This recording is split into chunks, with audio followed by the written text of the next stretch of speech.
I turned 30 on a gray Tuesday in Seattle, the kind that smelled like rain and old coffee. My name is Lauren Hart, and I have spent 10 years saving for one thing, a house that would finally belong to me. Not to my parents, not to anyone else. Just me. I had started at 20, working double shifts, tutoring on weekends, and keeping my spending so tight that even my birthday candles came from the clearance bin. I wasn't rich by luck. I was careful by choice.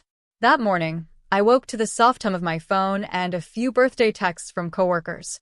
I brewed my usual cup of espresso, looked over the flyer for a cedar-sided house in Queen and listed at $2.1 million and smiled. 10 years of effort had built the number in that account, $2.3 million to be exact. Enough to buy my dream outright. Enough to stop renting. Enough to breathe.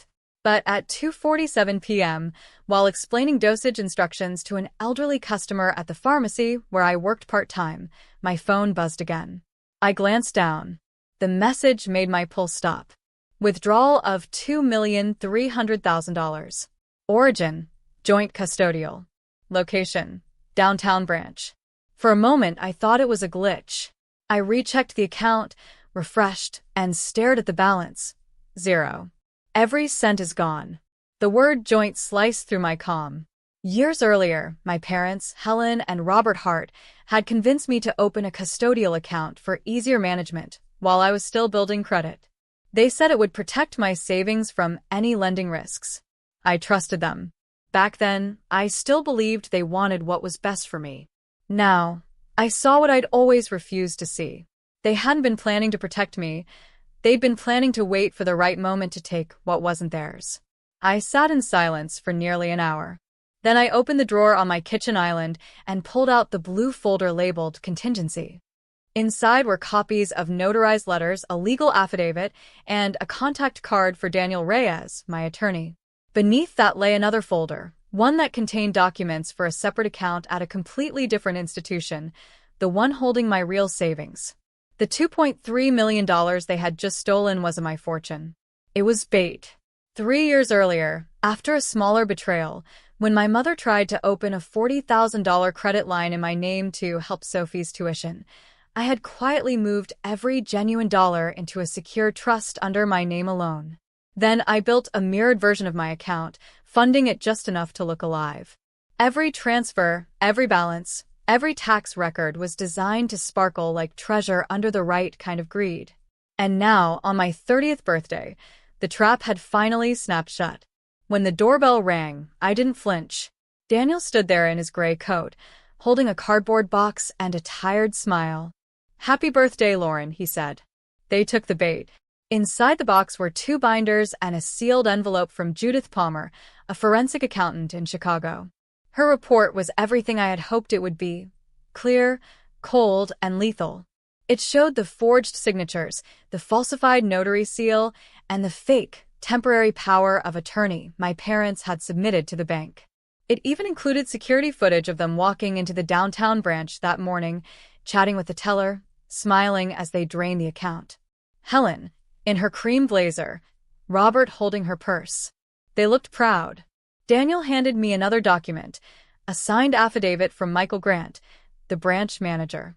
He had spotted the forgery almost immediately, but rather than alert my parents, he'd contacted Daniel directly, following the instructions I'd left in my account file 3 years earlier. "If any suspicious transaction occurs, contact my attorney immediately before releasing funds." Daniel leaned against the counter, watching me process it all. "You ready to move?" he asked. I nodded. "It's time." I picked up my phone and dialed 3 numbers: Detective Ava Collins with Seattle Financial Crimes, the clerk at King County Superior Court, and the Real Property Desk. I'd rehearsed this moment for months, knowing someday I'd need to turn preparation into action. That evening, I sat by my window with the city lights reflecting off the bay. Outside, traffic hummed. Inside, I felt strangely calm. I wasn't the broken daughter anymore. I wasn't the quiet one everyone underestimated. I was the woman who saw through the mask and decided to build her own armor out of patience and proof. When the sky darkened, Daniel texted, "The court order will be ready by morning. They won't touch another dime." I smiled and set my phone aside. Across my counter, the cake still waited, half-melted candles, frosting smudged, a quiet witness to what had just begun. I cut a small piece, took a bite, and whispered to the empty room, "Happy birthday to me." I didn't celebrate the loss. I celebrated the reveal. Because sometimes, justice doesn't need a courtroom, yet it starts in the silence of a plan that finally works. As I turned off the kitchen lights, I glanced once more at the real estate flyer for the Cedar House in Queen Anne. Soon, I thought. Soon, I'd sign the papers in cash, free from every lie they ever told me about family and loyalty. The number $2.3 million no longer scared me. It reminded me that I had been smarter than the people who taught me to trust no one. And as I crawled into bed, the rain began to fall, soft and rhythmic against the window pane. It sounded like applause. The next morning, Seattle was shrouded in a thick, low fog that made the streets look ghostly. I arrived at the downtown bank just after 8, my breath clouding in the glass doors as they slid open. Michael Grant, the branch manager, met me in his office overlooking the street. He looked both apologetic and curious, as though he wanted to understand how such a quiet woman could have predicted every move of a financial crime before it even began. He laid out the printed withdrawal slips in front of me. The signatures looked almost perfect, my full name, Lauren Elise Hart, written with careful strokes. But I noticed what most people wouldn't. My real signature never loops the H in Hart. My mother had. I stared at it for a long time before saying anything. "Freeze everything connected to this account," I said calmly. "Every subtransfer, every outbound wire, every account with even a $1 link." Michael nodded, sliding his glasses higher. "Already done. I've also notified our fraud division. The camera footage from yesterday shows your parents together." I didn't need to see it. I could picture it perfectly. Helen smiling too brightly, Robert in his favorite charcoal coat, pretending to understand the forms. They had always looked harmless in public. That was their greatest trick. At 9, Daniel Reyes walked in, his tie loose and a folder tucked under his arm. He handed Michael my affidavit from 3 years earlier, the document that required my live signature, a direct verification call, and an audit cross-check with Judith Palmer's firm before any disbursement. The teller's notes showed none of it. Instead, they showed a fraudulent power of attorney signed under a notary stamp belonging to a woman who had moved to Ohio years ago. Judith had already located her. She'd signed an affidavit confirming her stamp had been stolen from storage. By 10, Detective Ava Collins arrived. She was tall, sharp-eyed, and spoke with the measured patience of someone who had seen every shade of betrayal. She introduced herself with a firm handshake. "I'm not here to untangle family disputes," she said, flipping open her notebook. "I'm here because what they did is felony fraud. I'll need a full timeline, Ms. Hart, and I'll need you to tell me if you're ready to testify." I looked her in the eye. "I've been ready for 3 years." By noon, the fraud department confirmed the movement trail. My parents had initiated 2 major transfers, one for $280,000 to Sophie's tuition escrow in Boston, and another for $640,000 toward a townhouse deposit in New York's Gramercy Park. Both were flagged and suspended mid-route under the emergency freeze Daniel filed at 11:15 a.m. The rest of the money sat in limbo, trapped in the legal web I had built. By 2, a judge signed an emergency freeze order on all assets under the forged authority. I watched Daniel's phone buzz with the court's digital notice and felt something deep inside me loosen. For the first time in years, I wasn't reacting, I was in control. At 3, Detective Collins called from the field. "We're at their condo. They're trying to explain this away as a misunderstanding. You sure you want to proceed?" "I'm sure," I said quietly. "I've been sure since the first loan they opened in my name." By 5, my phone buzzed again. This time it wasn't Collins or Daniel. It was Sophie. She asked to meet. Against my better judgment, I agreed. We sat on a bench near Pike Place Market, the air heavy with the scent of roasted coffee and sea salt. Sophie looked fragile, her scarf wrapped too tightly, her hands twisting in her lap. "I didn't know it was stolen," she whispered. "They said it was a family fund that you'd understand once I got the acceptance letter." London starts in September. I looked at her for a long time. You knew I said no last year when you asked for tuition help. You knew because I told you I wasn't your lender. She bit her lip. They said you were selfish. I reached into my bag and pulled out a single sheet, the restricted access affidavit. I laid it between us like a mirror. This is the trap, I said softly. It doesn't catch you for asking. It catches them for pretending to be me. Her eyes filled with tears. You turned this into a setup. I turned it into protection, I said, because I knew the day would come when they'd think loyalty meant ownership. For a moment, neither of us spoke. The market buzzed with tourists, vendors, and seagulls. Somewhere, a street musician strummed a slow tune, the kind that makes everything sound like an ending. When I stood to leave, Sophie didn't stop me. She only asked, "What happens now?" I looked over my shoulder. Now they learn that love without respect has consequences. That night, the Seattle drizzle turned into real rain.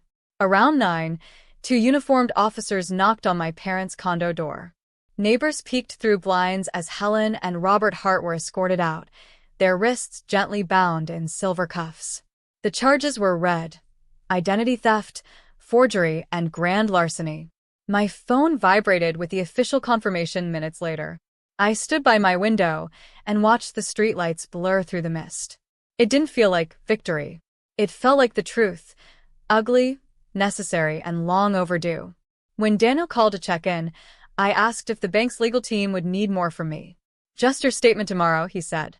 "After that, they'll take it from here." I hung up and stared at my reflection in the dark glass. I didn't look like revenge. I looked like resolve. I thought about the little girl who used to believe her parents' promises, that family always protects its own, that love means safety. That girl had been erased the day they forged her name. In her place stood someone who understood that family could break laws just as easily as hearts. Before bed, I opened the same blue folder and wrote one line across the top of a new page. Day 1, justice begins. Outside, thunder rolled over Puget Sound.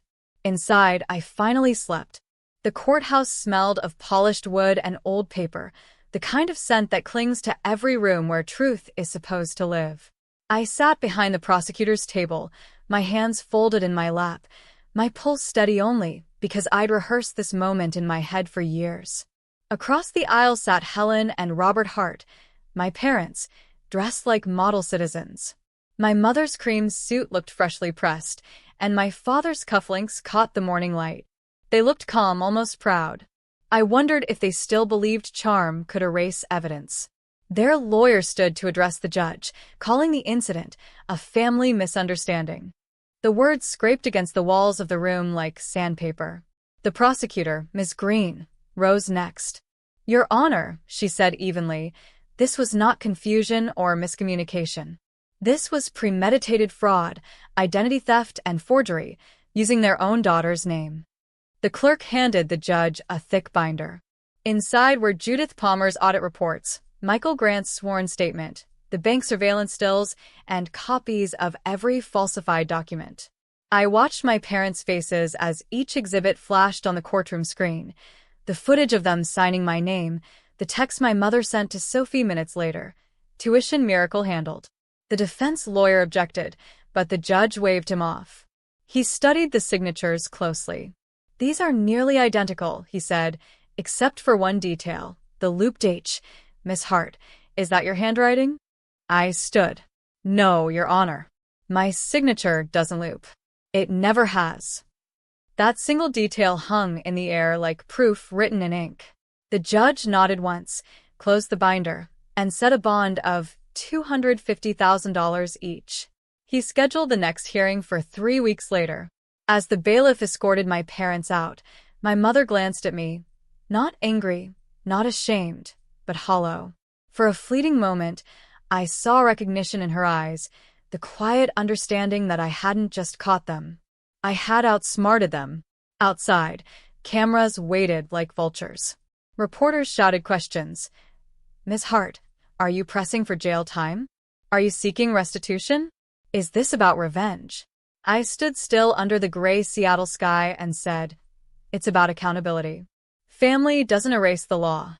My voice trembled at first, but the words grew steadier as they left my mouth. 2 days later, I walked into the real estate office in Queen and with a cashier's check for $2,100,000. The agent blinked when I slid it across the table. "You're paying in full?" she asked. "Yes," I said. "In cash." The paperwork took less than an hour. When she handed me the keys, I felt the cold weight of metal press against my palm, solid, earned, and entirely mine. The cedar-sided house stood on a quiet street lined with magnolias. It had 3 bedrooms, white trim, and wide windows that opened toward the bay. The air smelled faintly of salt and cedar. That evening, I carried in a single suitcase and a rolled-up rug. The house echoed at first, every footstep bouncing off bare walls. I unpacked slowly, placing my blue fountain pen in a drawer beside the measuring spoons, a small symbol of everything I'd reclaimed. When I finally lay in bed that night, the open windows let in the soft whistle of the wind. I had never felt freedom sound so calm. But freedom never comes without noise. Over the next week, Sophie began sending messages that wavered between guilt and anger. One morning, she wrote, "I didn't know they forged your name. I just thought they were helping." That night, another message came, "You ruined our family for money." Her college revoked her scholarship while the investigation continued. The film program rescinded her enrollment pending tuition clarification. She sent me a long, frantic paragraph about how her dreams were falling apart. I read it twice and replied with only one line, "I will tell the truth in court. I will not fund your life." When the day of the hearing came, the courtroom was quieter than before. The judge listened as Judith Palmer explained, in clear, simple terms, how the Bait account had worked. She held up charts showing transaction flows, timestamps, and the firewall between my real trust and the decoy. The account that was emptied, Judith said, was not Ms. Hart's true savings. It was designed as a decoy, fully compliant, legally documented, and monitored for tampering. The defendant's signatures activated the fraud alerts. Ms. Hart never lost her money. She only lost her parents' trust. Even the defense attorney didn't object. He simply closed his notebook and sighed. My father's hands tightened on the table. My mother's gaze stayed fixed on the floor. When it was my turn to speak, I didn't bring notes. I didn't need them. I built this trap because I learned early that love without boundaries becomes permission, I said. They taught me to save, to plan, to believe that family meant safety. I used those same lessons to build protection from them. That's not revenge. That's survival. No one spoke for a long time after I finished. The judge finally leaned forward. "This court will bind the case over for trial," he said. "Given the evidence presented, a plea deal may be considered appropriate." When the gavel fell, the echo felt final. I stepped outside into sunlight that had broken through the fog. The courthouse steps felt lighter than they had that morning. I stopped at a cafe across the street, ordered a black coffee, and sat by the window watching the traffic pass. For the first time in years, I didn't have to keep checking my accounts or guarding my name. Daniel joined me a few minutes later. "If they offer a plea," he said, "what do you want out of it?" I stirred my coffee slowly. Restitution for the bank's costs. A public apology under oath. And community service that doesn't involve writing checks. He raised an eyebrow. "You're tougher than most prosecutors." "I had to be," I said. "Strength is all I have left that isn't written on paper." Outside, the clouds shifted, revealing a soft patch of blue over the bay. I looked down at my reflection in the cafe window, tired, calm, and finally whole. The storm that began with a stolen fortune had turned into something else entirely, the quiet satisfaction of a woman who had built her own justice, piece by deliberate piece.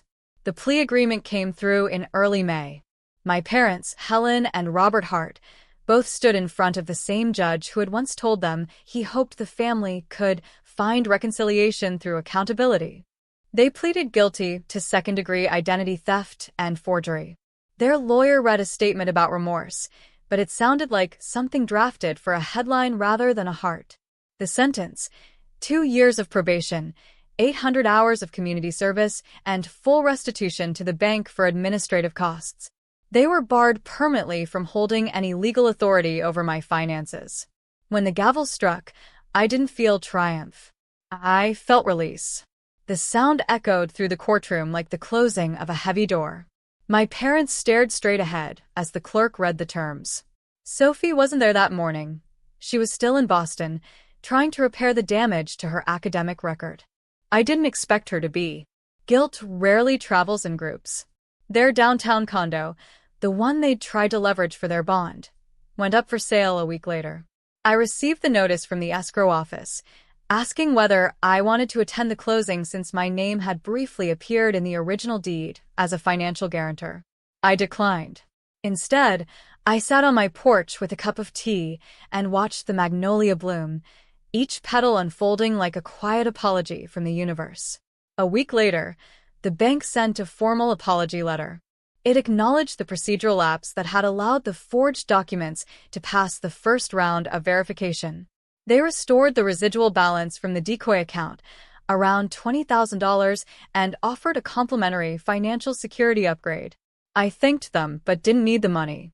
The real funds, sitting safely in the trust I'd built at 27, were untouched. That money was never meant to be spent in revenge. It was meant to build something better. So, I decided to start where their greed had ended. I established the Hart Scholarship for first-generation women in film and technology with a seed donation of $500,000.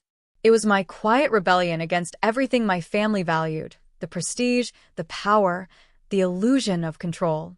I named the first 2 scholarships after the women who had stood beside me when I needed reason instead of comfort: Judith Palmer and Detective Ava Collins. They didn't just uncover evidence. They reminded me that justice can have integrity. Then I wrote small checks to both of their high schools, $10,000 each, to create funds for students who needed laptops and transportation stipends. Another $150,000 went to a nonprofit that helped young women in Seattle learn coding and filmmaking. I didn't attach my name to any of it. The point wasn't to be noticed. The point was to make sure another woman didn't have to outweed her own blood just to protect her future. One humid evening in late June, my phone buzzed with a call from Boston. It was Sophie.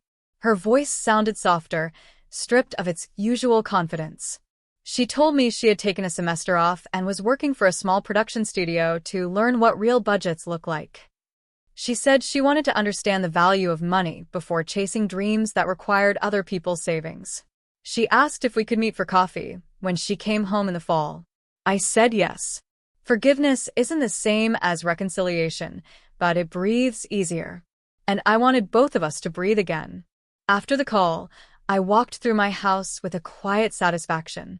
I made a list of repairs that felt like small joys: sanding and staining the porch, replacing the brass handles with matte black ones in the kitchen, and planting rosemary and lavender along the fence line. I wanted this house to smell like something living, not something remembered. In the evenings, I began reading business case studies, circling ideas in the margins. A thought started forming, slow but steady. Maybe I could build something new. A financial advisory firm for women who want to own their money instead of fearing it. Something ethical, practical, and real. I wrote the words Magnolia Advisory in my notebook and underlined them twice. The name felt right. It reminded me of everything that had bloomed after the storm. By July, I had converted the small guest room into an office. I set up a second-hand desk, refurbished iMac, and 2 corkboards for plans and projections. Daniel Reyes agreed to help me file the incorporation paperwork, smiling when I told him the mission statement: to help women secure their finances before someone else does. One afternoon, while reviewing a client model template, I found myself staring at my reflection in the laptop screen. The woman looking back wasn't naive or vengeful anymore. She was grounded, deliberate. The kind of woman who didn't just survive betrayal. She built blueprints from it. On the first night of summer, I left the windows open and watched the city lights stretch across the bay. The wind carried faint sounds from a nearby festival: laughter, distant music, the occasional burst of fireworks. I turned off every lamp except the one in my study, opened my file cabinet, and took out the blue fountain pen that had followed me through every chapter of the story. On a single sheet of paper, I wrote, "You didn't win because they were caught. You won because you built a life that could never be stolen again." I taped it inside the cabinet door. Then I turned off the light, closed the drawer, and let the house settle around me. The magnolia leaves rustled in the night air, the bay shimmered under a half-moon, and for the first time in a decade, I felt completely, perfectly free.